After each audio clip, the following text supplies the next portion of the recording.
10 ఏళ్ల పాటు అధికారంలో ఉన్న బీఆర్ఎస్, బీజేపీ పార్టీలు సింగరేణి కార్మికులను మోసం చేసిన పార్టీలు కార్మికులను ఓటు అడిగే హక్కు లేదని చెప్పి చెన్నూరు ఎమ్మెల్యే వివేక్ వెంకటస్వామి అన్నారు.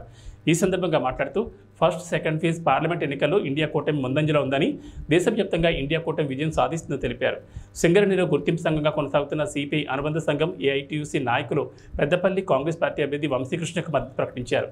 తెలంగాణ వచ్చే నాటికి సింగరేణిలో 62,000 ఉన్న ఉద్యోగాలు నేడు 39,000కు తగ్గాయని చెప్తూ కార్మికుని బిడ్డ అని చెప్పుకుంటున్న బీఆర్ఎస్ అభ్యర్థి కొప్పుల ఈశ్వర్ సింగరేణి కార్మికులకు చేసింది ఏమీ లేదని, సింగరేణిలో 23,000 ఉద్యోగాలు తొలగిస్తే కార్మికుల తరపున ఏనాడు మాట్లాడలేదని, ఎన్నికల సమయంలో కార్మికులు గుర్తుకొచ్చారని అన్నారు. సింగరేణి ఫండ్స్ 20,000 కోట్లను ప్రభుత్వం పక్కదారి పట్టించిన మంత్రిగా ఈ ప్రాంతవాసిగా ఉండి పట్టించుకోలేదన్నారు. కాకా వెంకటస్వామి గారు ఏం చేస్తున్నారు ఈ ప్రాంతానికి నేను మళ్ళీ చెప్పదలుచుకోలేదు. వారు పాపం 4 సార్లు ప్రజలు గెలిపించినారు, నన్ను ఒకసారి గెలిపించినారు. అంటే మేము ప్రజల సేవ చేస్తుంటేనే మాకు గెలిపించడం జరిగింది. వారు ఒక్క కుటుంబంలోనే 3 టికెట్లు తీసుకున్నారు. యాక్చువల్లీ ఆ ప్రెస్ కాన్ఫరెన్స్ నా వ్యతిరేకంగా చేసిండా, కేసీఆర్ వ్యతిరేకంగా చేసిండా అర్థం కాలేదు నాకు. ఆయన 6 టికెట్లు కేసీఆర్ తీసుకున్నాడు. కొడుకుకొకటి, అల్లునికొకటి, బిడ్డకొకటి, ఆయనకొకటి, అల్లుడికి ఒకటి, తోడల్లుడికి ఒకటి, సంతోష్కి రాజ్యసభ సీటు, వినోద్ కుమార్కి ఓడిపోయినాక కూడా ఆయన డిప్యూటీ ప్లాన్. అంటే ఈ క్వశ్చన్ ఏదైతే ఆయన లేవనెత్తినారో ఫ్రస్ట్రేషన్తో కేసీఆర్ వ్యతిరేకంగా మాట్లాడబోయి నా మీద మాట్లాడినట్టు కనబడుతుంది. 3 టికెట్లు అని అన్నాడు అని ఒక్క విషయం అందరూ కూడా గుర్తుంచుకోవాలి. చెన్నూరులో 15 సంవత్సరాలు కాంగ్రెస్ పార్టీ గెలవలేదు. కాంగ్రెస్ పార్టీకి ఒక నమ్మకం ఉండే, వివేక్ గారికి టికెట్ ఇస్తే గెలుస్తుందని చెప్పి కాంగ్రెస్ పార్టీ ఇంటర్నల్ గెలిపించుకోవాలని ప్రజల దగ్గర పోయినాం. ఓడిపోయి నామినేటెడ్ పోస్ట్ కవిత ఇంకా వినోద్ కుమారు, సంతోష్ తీసుకున్నట్టు కాదు. మేము ప్రజల దగ్గర వెళ్ళినాము. ప్రజలు కూడా గుర్తించి, మా సేవలు గుర్తించి, మా కాంట్రిబ్యూషన్ గుర్తించి మమ్మల్ని గెలిపించడం జరిగింది. వినోద్ గారు కూడా బెల్లంపల్లిలో 15 సంవత్సరాల తర్వాత, అక్కడ కూడా కాంగ్రెస్ ఎప్పుడు గెలవలేదు. కానీ కాంగ్రెస్ గెలిచిందంటే కేవలం వారి కాంట్రిబ్యూషన్. ఇంతకుముందు చెన్నూరు నియోజకవర్గంలో వారు ఏదైతే ఎంపీగా, ఎమ్మెల్యేగా ఉండి, మినిస్టర్గా ఉండి ఇన్ని వాగులు అక్కడ కట్టించడం జరిగింది.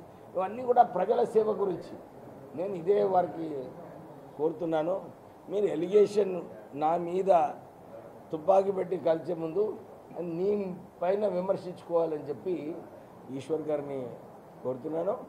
కేవలము ప్రజలు, ఈమె వంశీకి కూడా టికెట్ ఉట్టినే రాలేదు.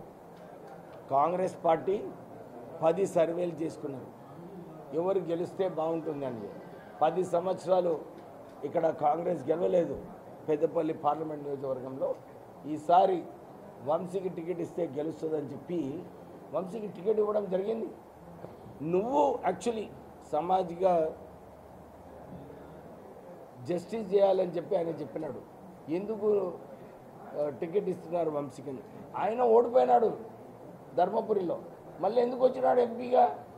ఇంకొక దళితుడు ఇవ్వచ్చు కదా. అంటే ఆయన కన్ఫ్యూజన్లో అయిపోయినట్టున్నాడు పాపం. ఓడిపోతున్నా అని చెప్పి ఫ్రస్ట్రేషన్తో ఆయన ఏదైతే విమర్శలు చేస్తున్నాడో ఆయన విమర్శలే ఆయన మీదే చేసుకున్నట్టుగా కనిపించింది. నేను ఈశ్వర్ గారికి ఇదే రిక్వెస్ట్ చేస్తున్నాను, కొద్దిగా హిస్టరీ చూసుకోండి.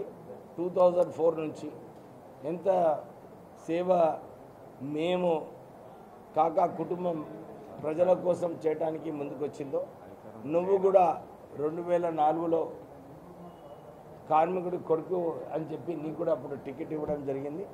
అప్పుడు మేమందరం నీకు సాయం చేసినాము. కాకా గారు చేశారు, నేను చేశాను, అందరూ కూడా మీకు సహాయం చేయడం జరిగింది. మొదటి విషయం సింగరేణి గురించి మాట్లాడాలంటే, సింగరేణి ద్రోహి కేసీఆర్ గారు అని చెప్పి ఈ విషయంలో ఏ డౌట్ లేదు. ఎందుకంటే గత 10 సంవత్సరాలు మీరు చూసుకుంటే సింగరేణి సంస్థ ఎన్నో ఇబ్బందులు పడుతున్నది.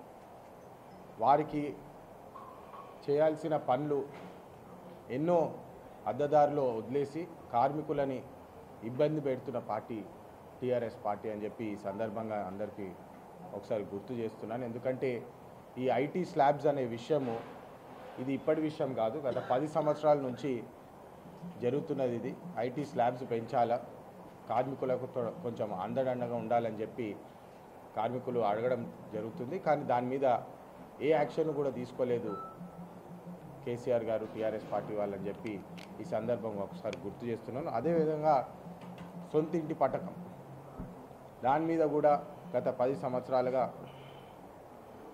10 లక్షలు ఇస్తా అని చెప్పినారు టీఆర్ఎస్ ప్రభుత్వం, అది కూడా ఇవ్వని పరిస్థితి. అనేక కార్మికులు భూమి లేదని చెప్పి వాళ్ళకి రుణం కూడా ఇవ్వని పరిస్థితి, అది కూడా ఎందుకు ఇవ్వలేదని చెప్పి ఈరోజు అడగడం జరుగుతుంది. అదేవిధంగా మీరు చూసుకుంటే సింగరేణి సంస్థలో ఉన్న బాయిలని ప్రైవేట్ సంస్థలకు అమ్మేసినారు, ఆక్షన్ చేసి సింగరేణినే అమ్మేసినారు. ఇది కార్మికులకు అండదండగా ఉంటున్న పార్టీయా టీఆర్ఎస్ పార్టీ అని చెప్పి ఈరోజు అందరూ గమనించాలా, అడగాలి. మేము ఈరోజు పొద్దున కార్మికులతో కూడా మాట్లాడుతుంటే కూడా సింగరేణి కార్మికుల క్వార్టర్లను కూడా సింగరేణి కార్మికులకు ఇవ్వకుండా వాళ్ళ టీఆర్ఎస్ పార్టీ నాయకులకు ఇచ్చుకున్నారని చెప్పి ఈరోజు కార్మికులు కూడా బాధపడుతున్న సమయం ఉన్నది. అంటే ఇవన్నీ ఎందుకు గుర్తు చేస్తున్నానంటే కార్మికులను పట్టించుకోలేదు.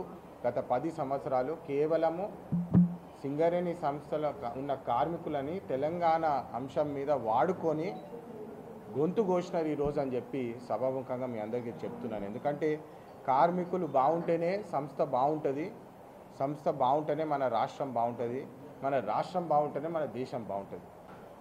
గత 10 సంవత్సరాలు టీఆర్ఎస్ నాయకులు చేసిన ఇబ్బందులు సింగరేణి సంస్థకి, మరి కార్మికులందరికీ ఇది మంచిది కాదు.